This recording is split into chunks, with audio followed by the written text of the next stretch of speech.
घटती है तब हम एफआईआर करवाने थाने भागते हैं। लेकिन क्या आपको पता भी है कि आपकी एफआईआर लिखी भी जा रही है या नहीं, या फिर एफआईआर लिखवाने के बाद पुलिस को क्या कार्रवाई करनी चाहिए, या अगर पुलिस कोई कार्रवाई करती नहीं दिख रही तो कानून में आपके अधिकार क्या हैं?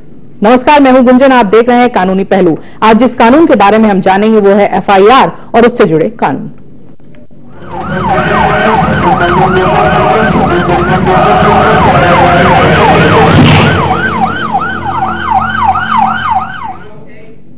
तो क्या कहता है कानून जब भी आप एफआईआर लिखवाएं, किन बातों का रखें ख्याल, ध्यान रखें किन चीजों का, ये सब आपको बताएंगे। लेकिन उससे पहले देखिए ये रिपोर्ट।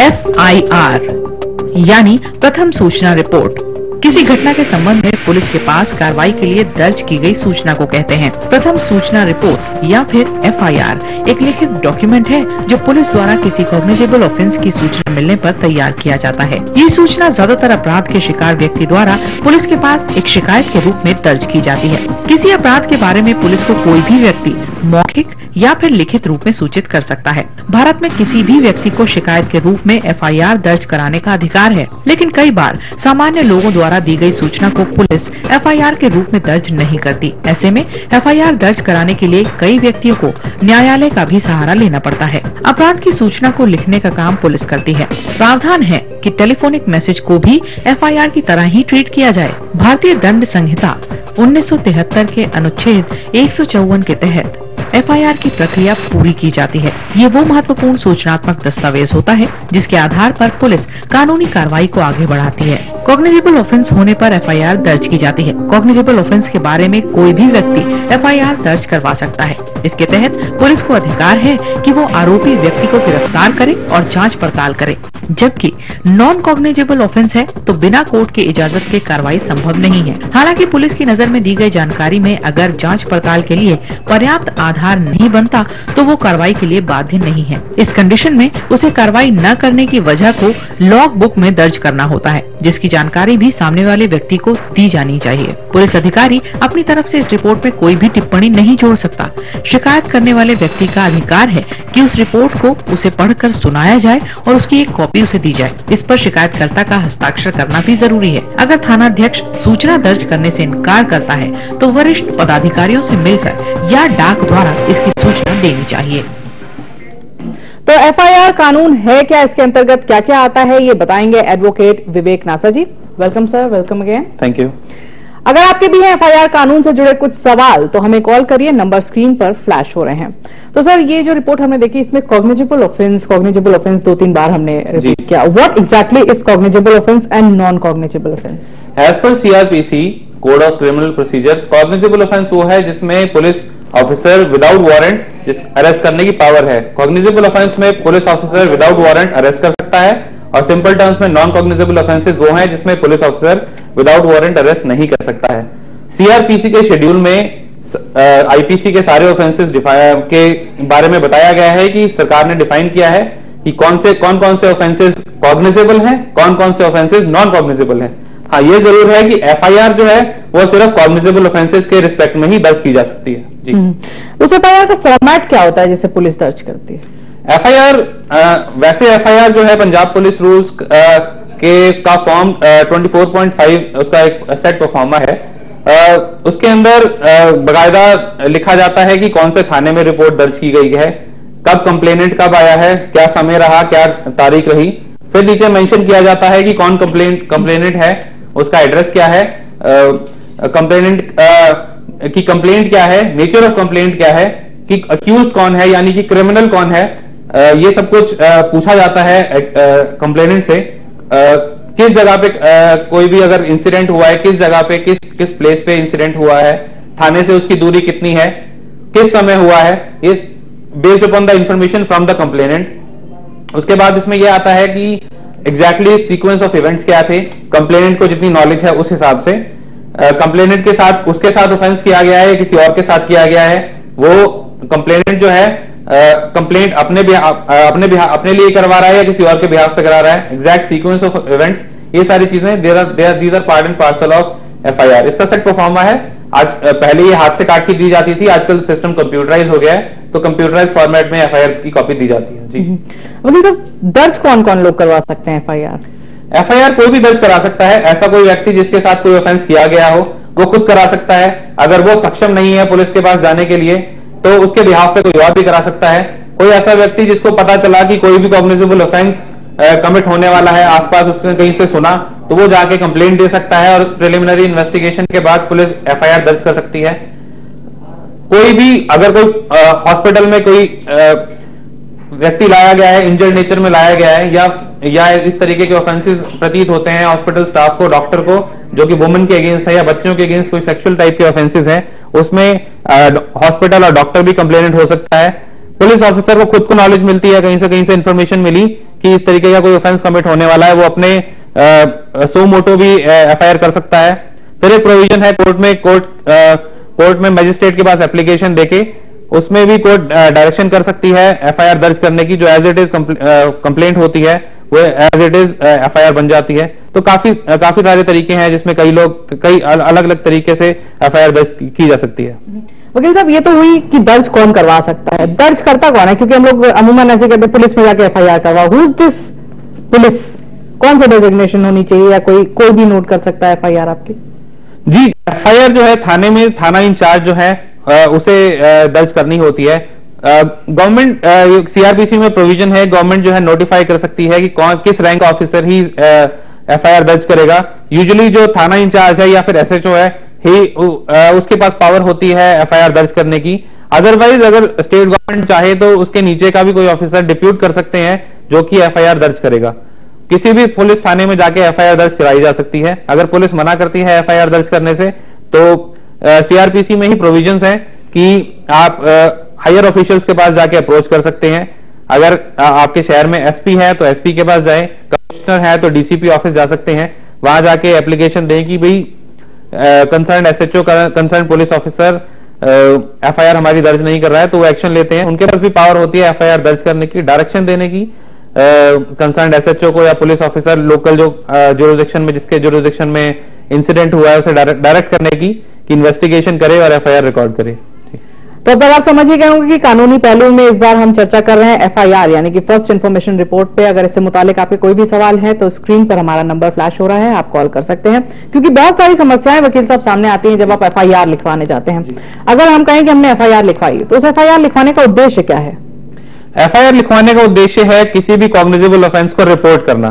कोई कुछ भी ऑफेंस हुआ है, आपके साथ हुआ है या आपको पता चला पड़ोस में कोई हुआ है या कहीं से इंफॉर्मेशन मिली, हियर से इंफॉर्मेशन है, कहीं से सुना, कोई अगर ऑफेंस हुआ है तो आप एफआईआर कराएंगे। एफआईआर कराने का मेन उद्देश्य है क्योंकि FIR as it is said it is first information report, a report which is recorded for the first time.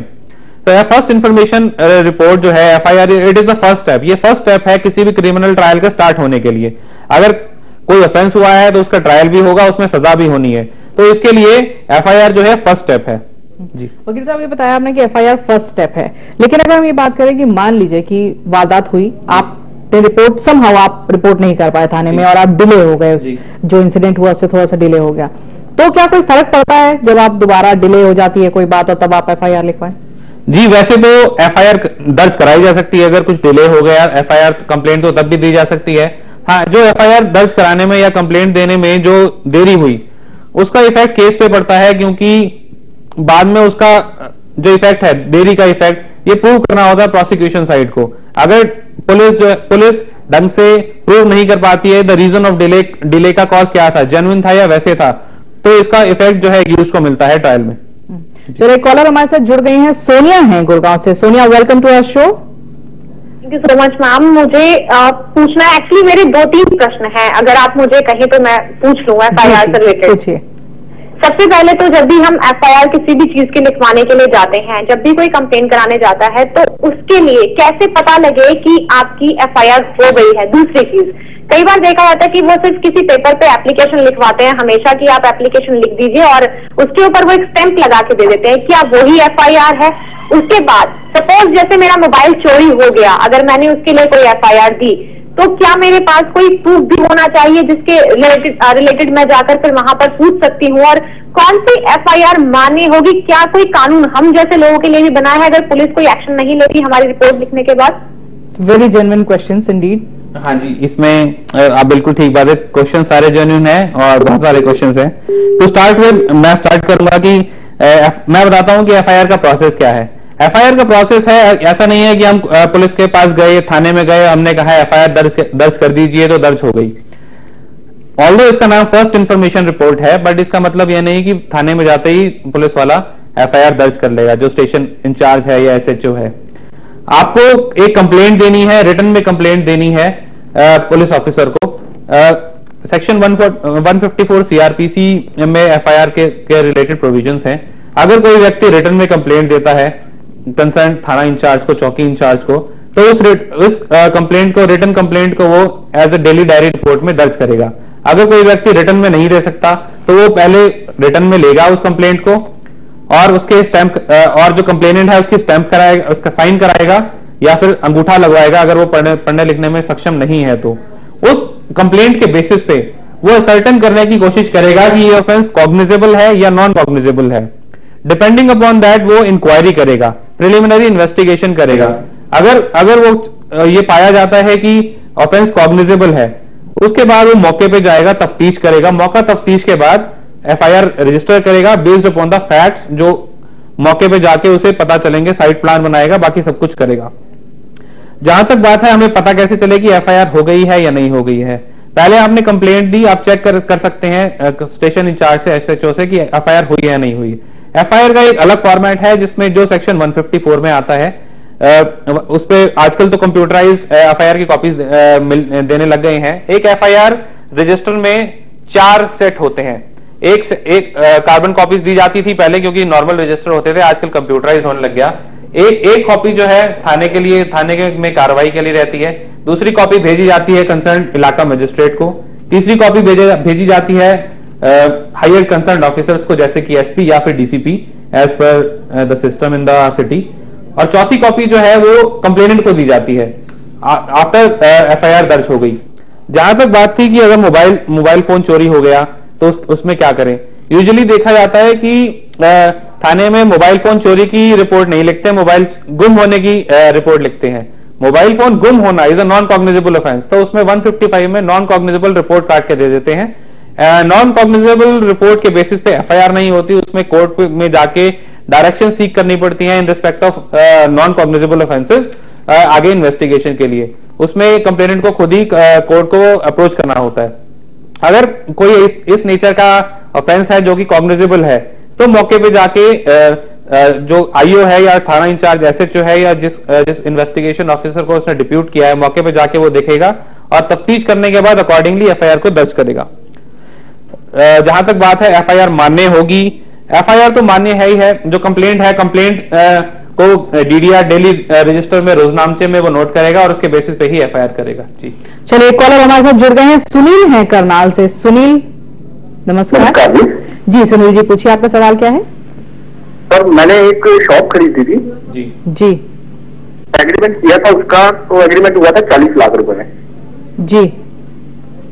तो एग्रीमेंट हो गया, उसके बाद हमारे घर पे व्हाइट वॉश चल रहा था, तो एग्रीमेंट खो गया मेरे से जी। तो मतलब मुझे 2 साल वो एग्रीमेंट नहीं मिला जी। 2 साल हम ढूंढने के बाद मुझे आज वो एग्रीमेंट मिल गया जी। तो इतने में मुझे पता चला कि जो मालिक था जिससे मैंने एग्रीमेंट किया था जी, उसने वो प्रॉपर्टी किसी और को सेल कर दिया 90 लाख में। सुनील जी, शायद आज का टॉपिक आपने नहीं देखा, हम एफआईआर यानी कि फर्स्ट इंफॉर्मेशन रिपोर्ट मैं बोल रहा हूँ, वही बोल रहा हूँ मैं वही बोल रहा हूँ जी। उसके बाद मुझे जब पता चला कि वो प्रॉपर्टी ऐसे ऐसे सेल हो गई है तो मैं पुलिस को कंप्लेंट करने के लिए गया जी। तो मेरी वहां कोई कंप्लेंट सुनी नहीं जा रही जी। तो मैं वही पूछना चाह रहा हूँ कि मुझे क्या करना पड़ेगा इसके लिए। देखिए, जहां तक अगर आप कंप्लेंट करना चाह रहे हैं, आप रिटर्न में एक कंप्लेंट दें कंसर्न थाने में, जो या तो आपके कोई पुलिस स्टेशन है या फिर चौकी है, अपने कंसर्न जो एरिया की जुरिसडिक्शन है वहां जाके दें। जैसे कि आप कह रहे हैं कि आपकी कोई सुनवाई नहीं हो रही, तो आप एक रिटर्न कंप्लेंट की 2 कॉपीज लें, कंसर्न डीसीपी या एसपी के ऑफिस में जाएं, वहां जाके कॉपी दे दें, जरूर उसमें कार्रवाई होती है। नीचे के पुलिस वाले अगर नहीं भी कार्रवाई करते तो कंसर्न डीसीपी डायरेक्शन दे देते हैं, डीसीपी या एसपी डायरेक्शन दे देते हैं कंसर्न थाना इंचार्ज को, थाना प्रभारी को, एसएचओ को कि आप इस पे इन्वेस्टिगेशन कीजिए और एफआईआर दर्ज कीजिए। अगर तब भी उसके बाद भी अगर आपकी एफआईआर दर्ज नहीं होती है, कोई कार्रवाई नहीं है, कहीं सुनवाई नहीं है, तो एक और प्रोसीजर भी है। आप डायरेक्ट कोर्ट आए, कोर्ट में क्रिमिनल कंप्लेंट फाइल कीजिए अपने सारे फैक्ट्स के साथ और एक एप्लीकेशन मूव कीजिए directions under section 156 sub clause 3 of CrPC. 156 sub clause 3 of CrPC क्या है कि मजिस्ट्रेट को अगर आपने कंप्लेंट की तो मजिस्ट्रेट के पास पावर है डायरेक्शन देने की कंसर्न एसएचओ को कि आपकी कंप्लेंट को एज इट इज वो एफआईआर ट्रीट करे और उस पर इन्वेस्टिगेशन करे और रिपोर्ट आगे फाइल करे। तो आप ये भी एप्लीकेशन मूव कर सकते हैं। अगर आपके पुलिस महकमा आपकी सुनवाई नहीं कर रहा तो आप कोर्ट में आके डायरेक्शन दिलवा सकते हैं एसएचओ को और जरूर उस पर कार्रवाई होती है। जी चलिए, हमें उम्मीद है कि आपको आपके सवाल का जवाब मिल गया होगा। यहाँ एक छोटा सा ब्रेक लेंगे, जल्द वापस आएंगे।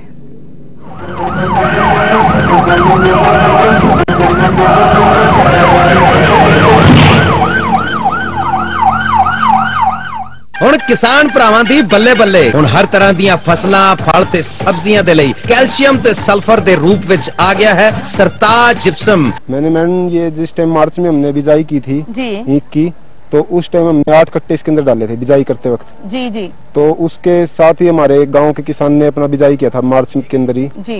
तो उसके अंदर हमारे ईख के अंदर इतना फर्क है कि हमारे मतलब कि 10-10 मेढे हैं जी। आप ये देख सकते हैं कि फुटारे में इतना ज्यादा फर्क पड़ा है कि जो गिनती में 1 2 3 4 5 6 7 8 9 जी 9 मेढे है जी। और उसका जो ईंक देखोगे मैडम आप उसको मतलब कि 3 या 4 है, मतलब उसके उन्होंने कुछ डाला। अनिल जी के कहने के मुताबिक कि अभी जो इन्होंने ईंक में डाला है सरताज जिप्सम, तो फुटारा इतना अच्छा हुआ कि आप देख सकते हैं कि 9 से 10 पौधे एक ही जड़ से निकले हुए हैं। और आप किसानों को क्या कहना चाहते हैं? मैं तो ये कहना चाहता हूँ मैम कि ज्यादा से ज्यादा मतलब कि दवाई ना यूज करके सरताज जिप्सम को यूज कीजिए। आप अपनी जमीन दी गुआची ताकत दोबारा हासिल करो, नाले 50 बोरियां दी थां 5 बोरियां ही काफी। हुणे कॉल करो टोल फ्री नंबर 1-800 180 2110। क्या बात भैया, आजकल दूध बड़ा अच्छा आ रहा है। क्या पूछोगे जी, बस ये सब मिंजा का कमाल है, मिंजा का। पशुओं के थनों में दूध की मात्रा व प्रेशर बढ़ाने के लिए शतावर के मिश्रण वाली मिंजा खांड का सील बंद डिब्बा ही खरीदें। डिब्बे में बंद असली, खुली सारी नकली। दौड़ती गेंद, भागता बल्ला, कुश्ती कबड्डी की धमा चौकड़ी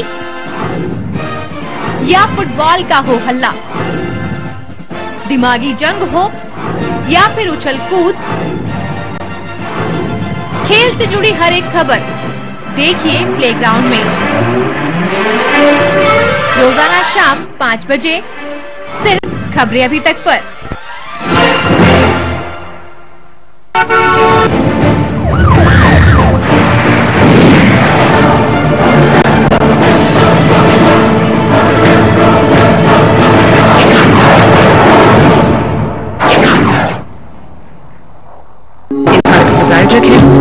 थनैला रोग, गांठ बत्ती, सोजिश आदि रोगों को दूर करने के लिए थन से 6 दिन का पूरा कोर्स।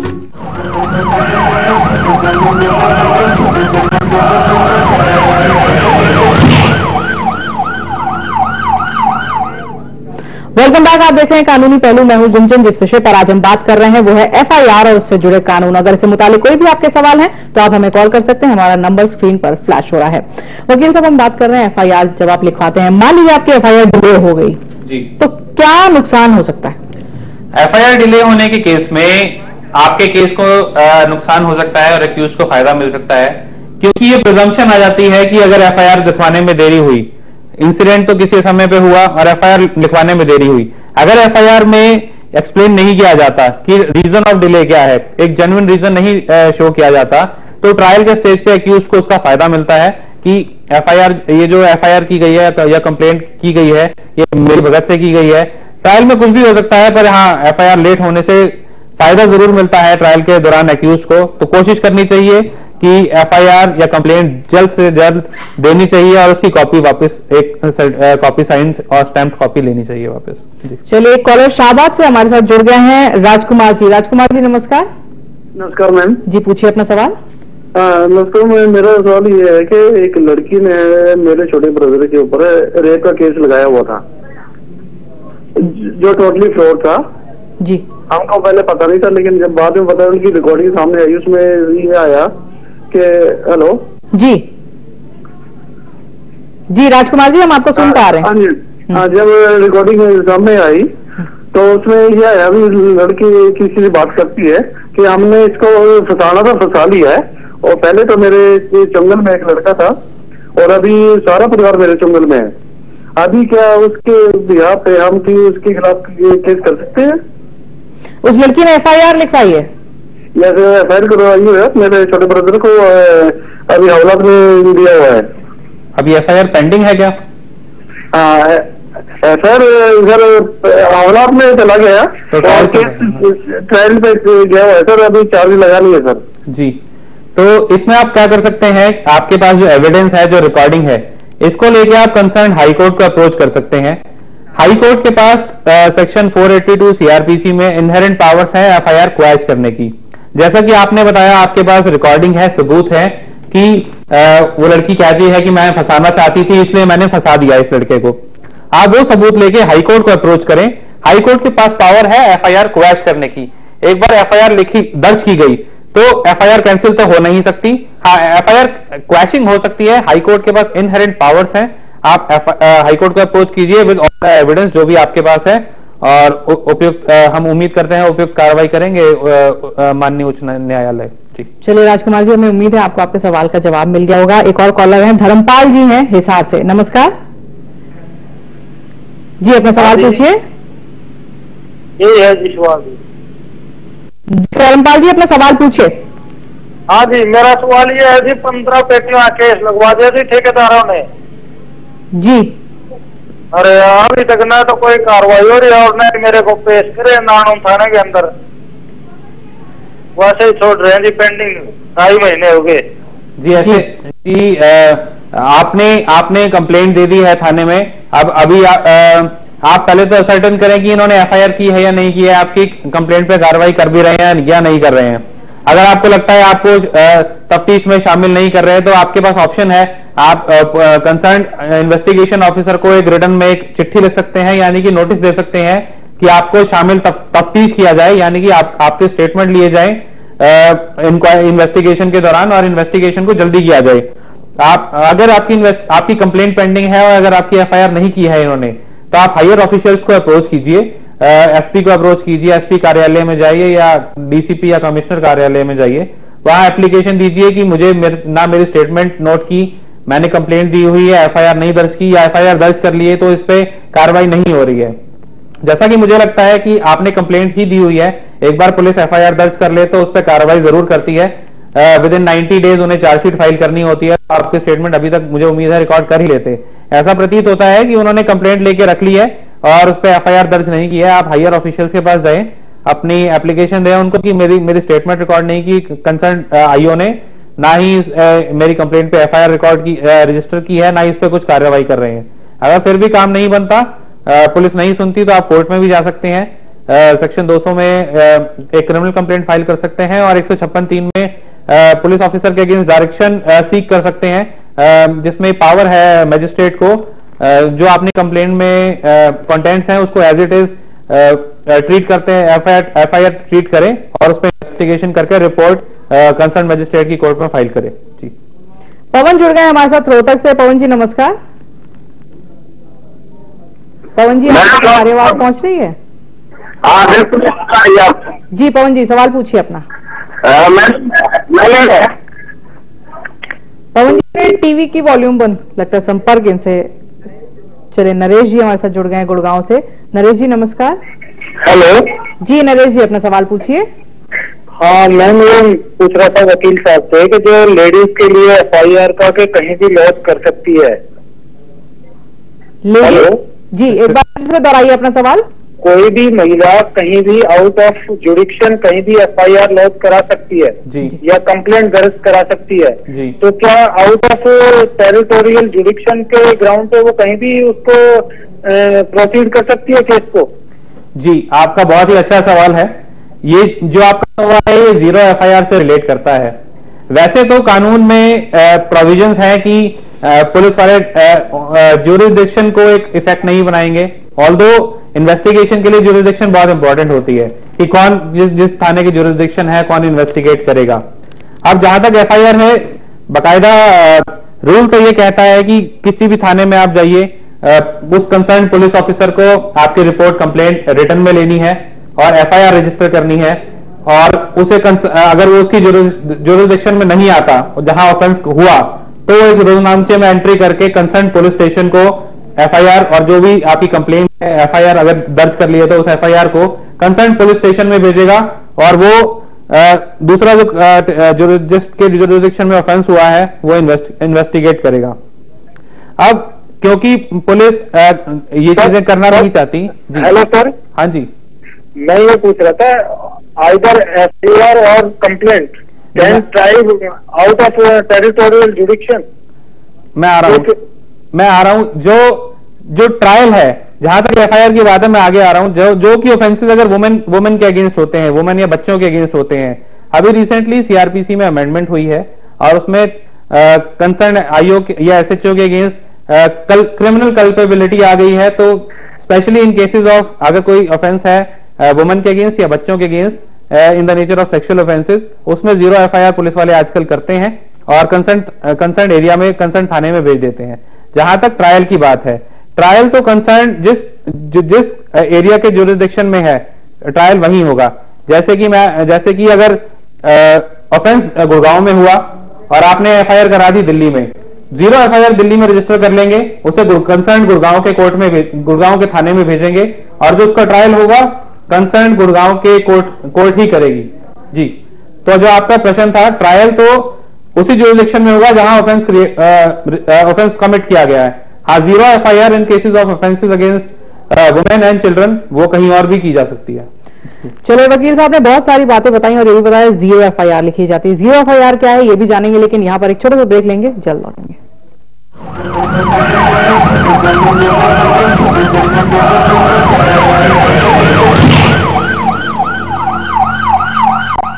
हाँ जी, यह वह जोटी है जो आपने देखी? हाँ, वह यह जोटी। बाल्टी मंगा ले, बार बार के देख ली भाई। इसके चारों थना में बराबर दूध को नहीं आवे, एक थन में तो 2-4 धारावस है। इसके थना में गांठ, सोजिश और सख्तपन की शिकायत लागस है। भाई बर्थू, तू चिंता ना करे, भी किमे कौन बिगड़ा है। इसने मिंजाला का थन से खुआ, दुकानदार जनों को इसकी जगह पर किमे ले जा तो उसका बकाम ना आइए, सिर्फ और सिर्फ मंजाना का डिब्बा बंद थन से फैलाइए। सेहत हजार नियामत, सही खान पान और सेहत का नाता, सही लाइफस्टाइल यानी अच्छी सेहत। कैसे रहें स्वस्थ?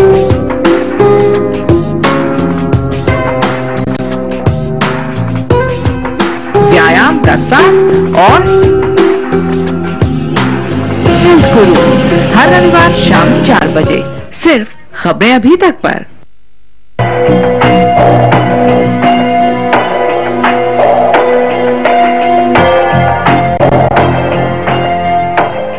देखिए इस रविवार हेल्थ गुरु में शाम 4 बजे कैंसर और उसके इलाज पर चर्चा। वो गांव, वो कस्बा, वो नगर, वो शहर, जहां घर चाहते हैं आप, हम बताएंगे आपको बेहतर विकल्प। देखिए प्रॉपर्टी रिव्यू हर शनिवार शाम 4 बजे सिर्फ खबरें अभी तक पर।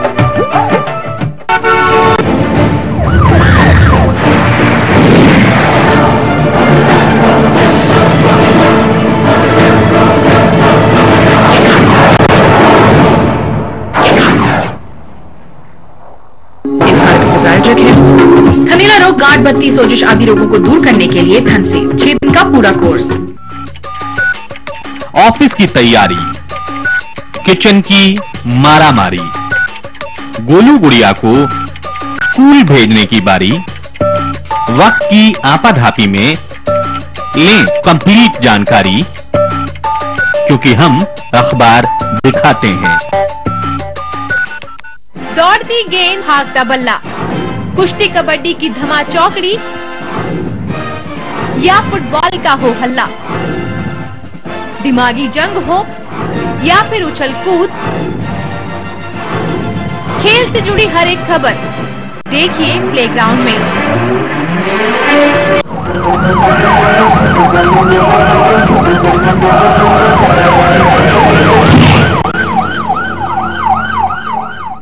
ब्रेक के बाद आपका बहुत बहुत स्वागत है। आप देख रहे हैं कानूनी पहलू। आज जिस विषय पर हम बात कर रहे हैं वो है एफआईआर और उससे जुड़े कानून पर।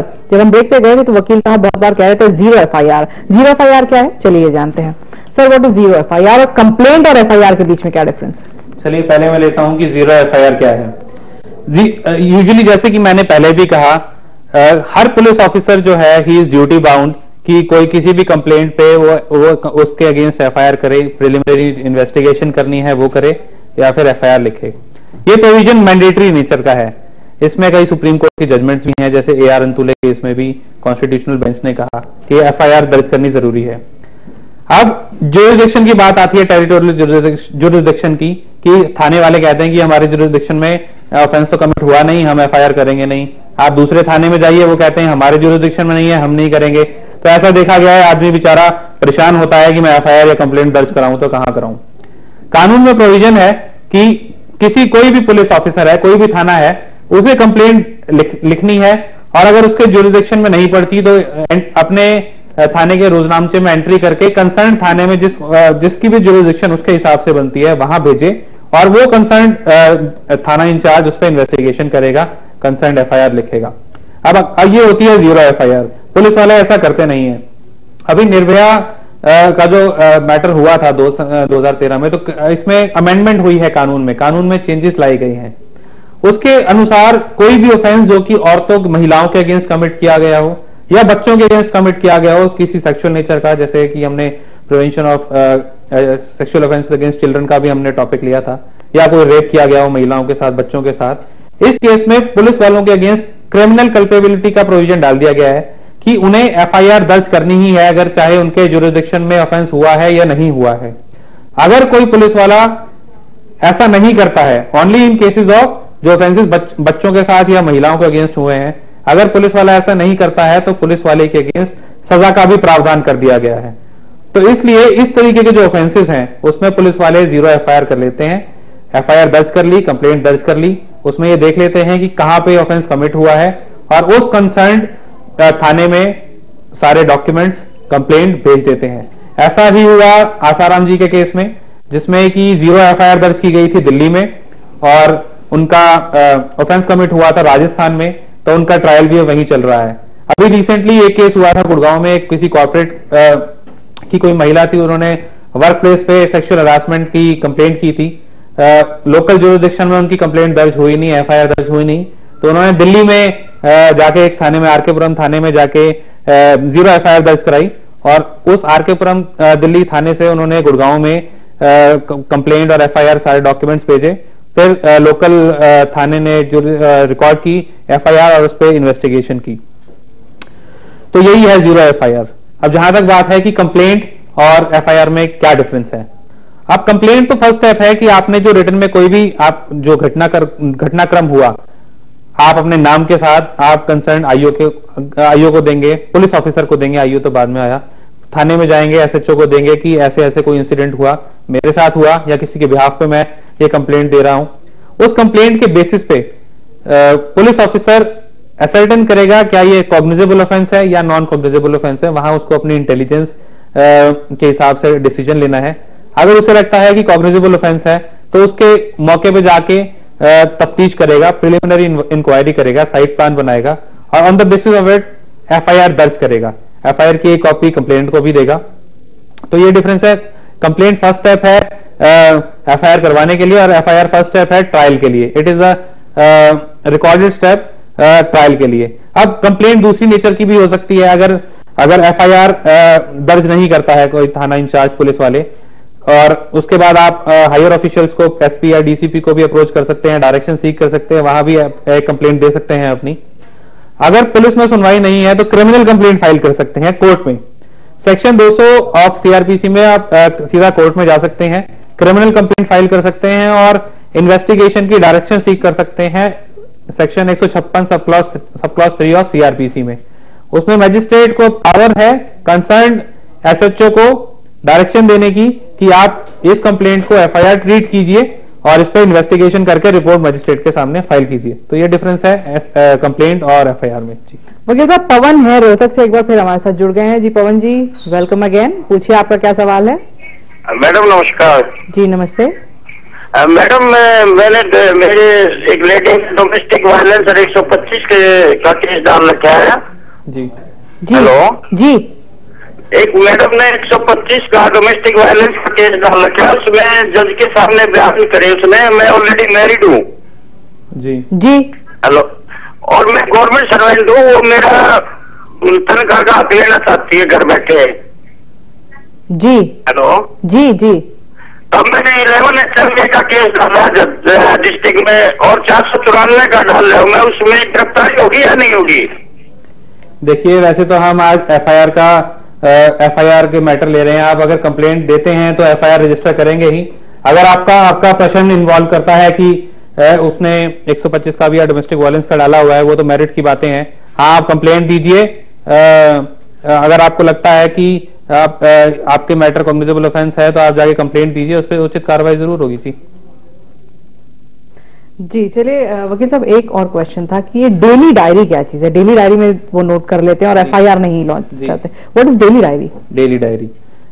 डेली डायरी एक, क्योंकि ये कानून अंग्रेजों के जमाने का कानून है, तो उस समय एक सीसीटीवी कैमरा या कुछ होते नहीं थे। उस टाइम ये बनाया गया था कि एक पुलिस वाला एक गार्ड गेट पे बैठता था और वो नोट करता था एग्जैक्टली कि कौन थाने में आ रहा है, कौन जा रहा है। ये डेली डायरी होती थी। आज इसका रेलिवेंस बदल गया है। हम जो भी कंप्लेंट देते हैं उसे पहले कंसर्न पुलिस ऑफिसर अपनी डेली डायरी में नोट करता है, जिसको डीडीआर कहते हैं, शॉर्ट में डीडीआर कहते हैं। तो उसमें वो कंप्लेंट दर्ज करेगा, उसके बेसिस पे प्रिलिमिनरी इन्वेस्टिगेशन करेगा, असर्टन करने के बाद क्या कॉग्निजेबल ऑफेंस है या कॉग्निजेबल ऑफेंस नहीं है। अगर तो कॉग्निजेबल ऑफेंस है, इन्वेस्टिगेशन के बाद एफआईआर दर्ज करेगा। अगर नॉन कॉग्निजेबल ऑफेंस है तो सेक्शन 155 के अगेंस्ट नॉन कॉग्निजेबल रिपोर्ट देगा। तो daily diary report first step है, जिसमें कि दर्ज करेगा कि एग्जैक्टली ये व्यक्ति आया, ये इसका नाम है, इसने ये रिटर्न में कंप्लेंट दी और इस पर कार्रवाई करूंगा। ये रिपोर्ट है। उसमें आगे जैसे भी वो कार्रवाई करेगा, रवाना होगा मौके पे साइट प्लान देखने के लिए कि अगर जो प्रिलिमिनरी इन्वेस्टिगेशन करेगा वो सब कुछ उसमें नोट करेगा कि मैं यहां से इस समय रवाना होता हूं, किस समय मुझे कंप्लेंट दी गई, किस समय रवानगी अपना दिखाएगा, किस समय रवाना हुआ, तफ्तीश की मौके पे जाके तो तफ्तीश में क्या आया, वो सबको डेली डायरी में मेंशन करेगा और उसके बेसिस पे एफआईआर रजिस्टर करेगा। जी वकील साहब, ये तो बहुत टेक्निकल लैंग्वेज आपने बताई, कॉग्निजेबल ऑफेंस, नॉन कॉग्निजेबल। अगर मैं आपकी एक मोटे बात करूं कि भाई क्या चीज ऐसी, कौन सा ऐसा ऑफेंस है जो सीधे एफआईआर बनेगी और कौन सा ऐसा ऑफेंस है जो डेली डायरी में लिखा जाएगा? जी, ऐसा कोई स्ट्रेट जैकेट फॉर्मूला नहीं है। सीआरपीसी में डिफाइंड है कौन से ऑफेंसेस कॉग्निजेबल हैं, कौन से ऑफेंसेस नॉन कॉग्निजेबल हैं, उस पर डिपेंड करता है। जो ज्यादातर जो ग्रेव ऑफेंसेस हैं वो कॉग्निजेबल ऑफेंसेस के नेचर के होते हैं और उसमें डायरेक्ट एफआईआर की जा सकती है, जैसे मर्डर हो गया, रेप हो गया, अटेम्प्ट टू मर्डर हो गया, जला के किसी महिला को मार डाला। इस तरीके के जो मेजर ऑफेंसेस हैं, जो ग्रेव ऑफेंसेस हैं, ये कॉग्निजेबल ऑफेंस होते हैं साफ साफ। अगर जैसे नॉन कॉग्निजेबल ऑफेंसेस की बात करें, जो छोटे मोटे ऑफेंसेस हो गए, जैसे कि आपका फोन गुम हो गया, अब फोन गुमशुदगी की आपने रिपोर्ट लिखवाई कि मेरा फोन गुम हो गया, उसमें तो पुलिस ऑफिसर आपकी कोई चीज गिर गई उसे तो आपको ढूंढ के देगा नहीं, उसमें वो नॉन कॉग्निजेबल ऑफेंस आ गया, उसमें नॉन कॉग्निजेबल रिपोर्ट काट के दे देगा। आप ये इसका पर्पज ही मेन इसलिए होता है कि आपको डुप्लीकेट सिम मिल जाए। तो ऐसा कोई स्ट्रेट जैकेट फॉर्मूला नहीं है जिससे सर्टन कर सके कौन से कॉग्निजेबल है, कौन से नॉन कॉग्निजेबल है। ऐसे भी कुछ ऑफेंसेस हैं जो नॉन कॉग्निजेबल है, उसमें 7 साल तक की सजा है। तो ऐसा कुछ स्ट्रेट जैकेट फॉर्मूला नहीं है। सीआरपीसी में सब कुछ मेंशन है कि कौन से कॉग्निजेबल है, कौन से नॉन कॉग्निजेबल है। हाँ, जो ग्रेव ऑफेंसेस हैं मेजरली वो कॉग्निजेबल ही होते हैं। जी वकील साहब, अगर मान लीजिए कोई एफआईआर लिखवाना चाह रहा है फोन पे, तो उसकी क्या प्रावधान है? जी, एफआईआर लिखवाने के लिए सेक्शन 154 की जो रिक्वायरमेंट्स हैं वो पूरी होनी चाहिए। एफआईआर लिखवाने के लिए इंसान को, किसी भी व्यक्ति को रिटर्न में कंप्लेंट देनी है। अगर वो रिटर्न में कंप्लेंट नहीं दे रहा तो पुलिस ऑफिसर उस कंप्लेंट को रिटर्न में रजिस्टर करेगा और उससे पूछेगा क्या इसके कंटेंट्स ठीक हैं। वो कहेगा हाँ ये मैंने सुन लिए हैं और ठीक है, और उस पर वो साइन करेगा। जो साइन नहीं कर सकता तो अंगूठा लगाएगा। अब फोन पे अगर किसी ने कोई कंप्लेंट दी है तो उसके बेसिस पे एफआईआर इसलिए दर्ज नहीं की जा सकती क्योंकि उस पहले तो वो जो इंफॉर्मेशन फोन पे दी गई है वो ऑथेंटिक है या नहीं है, पुलिस वाला ये सर्टेन नहीं कर सकता। दूसरी बात, उस पर वो कंप्लेंट पे साइन कैसे करेगा। हाँ, ये जरूर है कि पुलिस वाले को हर कंप्लेंट को जेन्युइन कंप्लेंट लेना चाहिए और उसके बेसिस पे इन्वेस्टिगेशन करनी चाहिए। एक केस में सुप्रीम कोर्ट ने यह भी कहा है कि अगर किसी पुलिस वाले को फोन पे मैसेज मिलता है कि कहीं एक लाश पड़ी है, कहीं मर्डर हो गया या कहीं एक लाश पड़ी है, उसके बेसिस पे पुलिस ऑफिसर को जाके मौके पे तफ्तीश करनी जरूरी है और तफ्तीश के बेसिस पे एफआईआर रजिस्टर करनी है। तो फोन के बेसिस पे प्रिलिमिनरी इंक्वायरी की जा सकती है पुलिस ऑफिसर के द्वारा और अकॉर्डिंगली एफआईआर रजिस्टर करनी है या नहीं करनी है उसको डिसाइड किया जा सकता है। जी, कुछ में क्या वकील साहब पॉइंटर्स भी होंगे कि जब आप एफआईआर दर्ज कराएं तो क्या है, कुछ एक पॉइंटर्स हमने भी चाहा है कि हम बताएं दर्शकों को। देखिए क्या चीजें हैं वो, या क्या आपको ध्यान में रखना है जब आप एफआईआर दर्ज करवाते हैं। भारत में आमतौर पर कोई दुर्घटना होने पर लोग पुलिस में एफआईआर दर्ज कराते वक्त डरते हैं। ज्यादातर लोगों को मालूम ही नहीं होता कि एफआईआर दर्ज कैसे करवाई जाए। याद रखें, किसी दुर्घटना के होने पर एफआईआर दर्ज करवाना हर नागरिक का कर्तव्य है। आप किसी भी पुलिस स्टेशन पर एफआईआर दर्ज करवा सकते हैं। पुलिस अधिकारी की ये ड्यूटी होती है कि वो दुर्घटना के निकटतम पुलिस स्टेशन पर एफआईआर भेजे। एफआईआर हमेशा लिखित में दर्ज करें, आखिर में अपने साइन करना ना भूलें। एफआईआर दर्ज करवाने के लिए चश्मदीद गवाह का होना जरूरी नहीं। दुर्घटना के बारे में जानने पर कोई भी एफआईआर दर्ज करवा सकता है। जरूरी नहीं कि आप अपराध करने वाले का नाम लिखवाएं। अगर आपको उसका नाम नहीं मालूम तो उसका हुलिया जरूर बताएं, जिससे पुलिस को अपराधी को पकड़ने में सुविधा हो। एफआईआर में दुर्घटना का स्थान, डेट और समय का लिखना जरूरी है। दुर्घटना की जानकारी पूरी लेकिन छोटी और आवश्यक होनी चाहिए। एफआईआर से पुलिस कार्रवाई शुरू करती है, इसलिए बेकार की बातें लिखवाकर उसे लंबा ना करें। एफआईआर दर्ज करवाने में समय की कोई समस्या नहीं, लेकिन अपराध के बाद आप जितनी जल्दी चाहें एफआईआर दर्ज करवाएं, आपके लिए उतना ही अच्छा है। किसी भी पुलिस अधिकारी के लिए एफआईआर लिखने से मना करना गैर कानूनी है। ऐसी हालत में पुलिस अधीक्षक से शिकायत करनी चाहिए। आमतौर पर एफआईआर दर्ज करते समय पुलिस स्थानीय भाषा का इस्तेमाल करती है। अगर आप स्थानीय भाषा नहीं जानते हैं तो किसी अन्य व्यक्ति की मदद ले सकते हैं। एफआईआर पर तब तक हस्ताक्षर न करें जब तक कि आप उसमें लिखे तथ्यों को पढ़कर संतुष्ट न हो जाएं। दुर्घटना की जानकारी आप पुलिस को फोन पर भी दे सकते हैं। ऐसे में पुलिस आपके नाम, आयु, पता और फोन नंबर की जानकारी अपने रिकॉर्ड के लिए ले लेती है। तो वकील साहब जो भी हमने दिखाया क्या वो सही था? जी, वैसे तो मोरलेस सही था, पर इसमें ये जरूर आपने लिखा कि जब एफआईआर कराएं तो एफआईआर दें। यूजुअली हम एफआईआर नहीं देते पुलिस को कंप्लेंट देते हैं, उस पर साइन करते हैं और on the basis of preliminary investigation police FIR register करती है। एफआईआर के सारे कंटेंट्स जो आपने बताए बिल्कुल ठीक थे, क्या क्या चीजें उसमें होती हैं। हाँ, उसके बाद एफआईआर एक बार रजिस्टर हो गई तो पुलिस वाला उस पर सिग्नेचर करके देता है। पहले यूजुअली रजिस्टर होते थे, धीरे धीरे सिस्टम चेंज हो रहा है, आजकल कंप्यूटराइज भी निकलते हैं। तो उस एफआईआर की कॉपी पे कंसर्न पुलिस ऑफिसर अपने थाने की स्टैंप लगाएगा, सिग्नेचर करेगा, वो आपको एक कॉपी देगा। आप एफआईआर रजिस्टर कराने के लिए कंप्लेंट देंगे। जी, चलिए अजय हैं कुरुक्षेत्र से हमारे साथ जुड़ गए हैं। अजय जी नमस्कार। नमस्कार मैम। जी पूछिए अपना सवाल। नमस्कार सर। नमस्कार सर, मुझे ये पूछना था, एक केस था सर हमारा 302 का पहले जी। सर उसका फैसला आ गया था 3 जैसे, और उसके साथ ही सर उसमें गलत लेडीज को फंसा दिया था किसी ने जी उसी केस में सर। और वो केस सर इसीलिए किया था कि ताकि वो तलाक ले सके, उससे इस केस के ऊपर प्रेशर बना के समझौते के लिए कि हाँ इसमें अगर आप इसमें तलाक नहीं दोगे तो आपको मैं इसमें सजा करवा दूंगा। इसमें वो उसके प्रति गवाह बन गया था सर जी। तो सर उस वजह से वो उसने गवाही दे दी और वो 3 महीने के बाद, अब 3 महीने हो चुके हैं सर दोनों केसों को। तो सर अब उसमें क्या कर सकते हैं? कोई ऐसी अपील है जिसमें आगे अपील कर दें, जैसे तलाक जिसमें कैंसिल हो जाए, और वो बच्चे भी ले गया सर तलाक के बाद?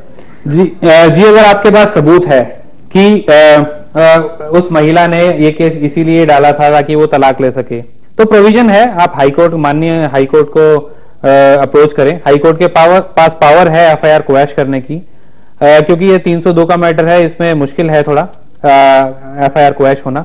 पर हाँ, अगर आपके पास उपयुक्त सबूत हैं कि ये झूठी कंप्लेंट थी और झूठी कंप्लेंट के बेसिस पे ही ये सारी की सारी इन्वेस्टिगेशन हुई और एफआईआर की गई, तो जरूर आप माननीय उच्च न्यायालय को अप्रोच करें और उच्च न्यायालय के पास, माननीय उच्च न्यायालय के पास पावर है एफआईआर क्वैश करने की। बेस्ड अपॉन द जो भी आप एविडेंस हाईकोर्ट को देंगे उसके बेसिस पे ये एफआईआर क्वैश हो सकती है। जी चलिए अजय, हमें उम्मीद है आपको आपके सवाल का जवाब मिल गया होगा। रोहतक से श्वेता जुड़ गई हमारे साथ। श्वेता वेलकम। श्वेता, क्या आप तक हमारी आवाज पहुंच रही है? हाँ जी मैम। जी मैं श्वेता बोल रही हूँ रोहतक से। जी अपना सवाल। मैम मैंने केस डाला था अपने ससुराल वालों के खिलाफ, उन्होंने मुझे परेशान किया था काफी। जी। तो जो है हमने जो केस डाला उसके थ्रू जो है महिला थाना में हमें बुलाया गया फैमिलीज को, लेकिन वहाँ पे कोई उसकी जो है सोल्यूशन नहीं निकल पाया। तो उन्होंने कहा था कि आपकी अब एफआईआर हो जाएगी। जी। तो इसमें अब आगे क्या प्रोसेस होगा मैम हमारे एफआईआर बनवाने का हमारा? जी जी एक बार आपकी एफआईआर हो जाएगी, जो कि जहां तक मुझे उम्मीद है 498A के अंदर 498A आईपीसी के अंदर आपकी एफआईआर दर्ज की जाएगी। तो इसके बाद पुलिस तफ्तीश करेगी और जो आरोपी हैं, जिन आरोपियों का इसमें नाम डाला जाएगा, इन्वेस्टिगेशन करेगी और उन्हें अरेस्ट भी कर सकती है। उन अरेस्टेड व्यक्तियों को, जो कि प्रॉब्ली आपके इन-लॉज ही होंगे, उनको बेल लेनी पड़ेगी। उसके बाद पूरी कार्रवाई चलेगी, ट्रायल चलेगा, क्योंकि ये सेक्शन क्रूअल्टी से रिलेट करता है। ऑल्दो हम आज एफआईआर के बारे में बात कर रहे हैं और 498 को हम ऑलरेडी ले चुके हैं, बट फिर भी आपको बता देता हूं कि इसमें आगे पूरा ट्रायल चलेगा, पुलिस की इन्वेस्टिगेशन होगी। इन्वेस्टिगेशन के बाद पुलिस अपनी रिपोर्ट थाने में कोर्ट में दर्ज कराएगी, कोर्ट ट्रायल करेगा और इसमें जितनी सजा होनी है, जो भी कोर्ट का प्रोगेटिव है, बाकी इसमें सजा होगी अकॉर्डिंगली। जी वकील साहब, मान लीजिए कि अगर एक कोई व्यक्ति कंप्लेन कराता है और कोई व्यक्ति मर्डर देखता है या कुछ ऐसी गतिविधि हुई है, उसके बाद वो एफआईआर कराता है, तो कंप्लेन के केस में और एफआईआर के केस में पुलिस का क्या कर्तव्य बनता है? जी जहां तक बात है, कोई बंदा, कोई इंसान देखता है कि कहीं मर्डर हुआ है, वो आई विटनेस है, यानी कि वो आई विटनेस है, तो वो कंप्लेंट ही देगा। पहले थाने में जाएगा, थाने में जाके थाना प्रभारी को बताएगा कि मेरे सामने ये ऑफेंस कमिट हुआ, I am the I witness. तो वो कंप्लेनेंट भी बन सकता है, आई विटनेस भी एक कंप्लेनेंट हो सकता है। जिसके खिलाफ ऐसा कुछ हुआ, उसके बिहाफ पे कोई और भी कंप्लेंट दर्ज करा सकता है। जैसे कि आपने कहा कि ये मर्डर का ऑफेंस है, 302 का ऑफेंस है, वो आई विटनेस है। उस आई विटनेस के बयानों के बेसिस पे concern SHO is duty bound to register FIR. अगर कोई व्यक्ति आता है, कहता है कि मैंने मर्डर होता देखा है, तो पक्का लाश भी होगी, कहीं ना कहीं कुछ होगा, तो उसकी स्टेटमेंट के बेसिस पे, आई विटनेस की स्टेटमेंट के बेसिस पे कंसर्न एसएचओ या आईओ जो भी है, वो मौके पे जाके तफ्तीश करेगा, आई विटनेस से पूछेगा कि कहां तुमने लाश देखी, कहां तुमने मर्डर होते देखा। वहां लाश पाई जाती है, खून के कुछ धब्बे मिलते हैं या कोई भी एविडेंस मिलता है, उसके बेसिस पे, इन्वेस्टिगेशन के बेसिस पे एफआईआर दर्ज करेगा। जी एक चलते चलते एक प्रश्न और पूछना चाहूंगी। अगर मान लीजिए किसी ने कंप्लेंट गलत रजिस्टर कराई, मतलब कि तफ्तीश में ये पता चला कि भाई ये खबर ही गलत थी, झूठी कंप्लेंट कराई, तो क्या प्रावधान है? और दूसरा क्वेश्चन ये कि अगर मान लीजिए पुलिस ही कंप्लेंट गलत नोट कर लेती है, जी, तो क्या प्रावधान? दो चीजें हैं। अब पहली बात है कि ऐसा काफी बार होता है कि लोग अपनी एनिमिटी निकालने के लिए, दुश्मनी निकालने के लिए, या जैसे एक प्रश्न भी पूछा गया, तलाक लेने के लिए झूठी इंफॉर्मेशन दे दी, 302 के केस में फंसा दिया। अगर ये प्रूव हो जाता है कि इंफॉर्मेशन झूठी थी, झूठे केस में फंसाया, अगर ये प्रूव हो जाता है तो सेक्शन 182 की कार्रवाई की जा सकती है। सेक्शन 182 में प्रावधान है कि अगर कोई व्यक्ति झूठी एफआईआर कराता है तो उसे 6 महीने की तक की सजा हो सकती है। जहां तक बात है कि क्या अगर पुलिस स्टेटमेंट एफआईआर के कंटेंट्स गलत नोट कर ले, अगर गलत नोट कर ले तो आप एक एप्लीकेशन दे सकते हैं कि जी मैंने तो ये कंटेंट लिखवाए थे, जो आपने लिखा है वो गलत है, आपने जो कंटेंट्स एफआईआर के लिखे हैं गलत थे, ये नहीं थे, वो नहीं, वो दूसरे थे, तो वो अमेंड कर सकते हैं, चेंज बिल्कुल एफआईआर के साथ एक और पर्चा लग जाएगा, कि स्टेटमेंट लग जाएगी कि एफआईआर इसके मेरे स्टेटमेंट्स ये थी। जहां तक बात है, अगर कोई पुलिस वाला जानबूझकर इंटेंशनली गलत एफआईआर लिखता है, या आपने तो बताया कुछ कि मेरा फोन चोरी हो गया, वो लिखता है कि इनका फोन गुम हो गया, अगर ऐसा होता है तो भी प्रावधान है, उसमें पुलिस वाले के अगेंस्ट कार्रवाई की जा सकती है अंडर सेक्शन 167 ऑफ आईपीसी, और उसमें फिर 3 साल तक की सजा भी की जा सकती है। बट उसमें आपको प्रूव करना पड़ेगा, पुलिस वाले के अगेंस्ट एविडेंस होना चाहिए कि पुलिस वाले ने जानबूझकर आपकी जो कंटेंट्स हैं कंप्लेंट की वो गलत लिखी, वो जो कि काफी मुश्किल हो जाता है एट टाइम्स। हाँ, पर प्रावधान तो जरूर है, तो सजा भी हो सकती है। हाँ, अगर आपने किसी के अगेंस्ट गलत झूठी एफआईआर करा दी तो उसमें भी 6 महीने की सजा हो सकती है। जी चलिए विवेक जी, थैंक यू सो मच इतनी सारी इन्फॉर्मेशन एफआईआर के बारे में देने के लिए। Thank you. तो ये था आज का कानूनी पहलू। अगर आप हमारे इस प्रोग्राम के लिए कोई राय देना चाहते हैं तो यू आर मोस्ट वेलकम। आप स्क्रीन पर फ्लैश हो रहे नंबर पर कॉल कर सकते हैं और अपनी राय हमें जरूर दें। अगर आप चाहते हैं कि किसी खास विषय पर हम चर्चा करें तो भी जरूर बताएं। लेकिन आज बस इतना ही। नमस्कार।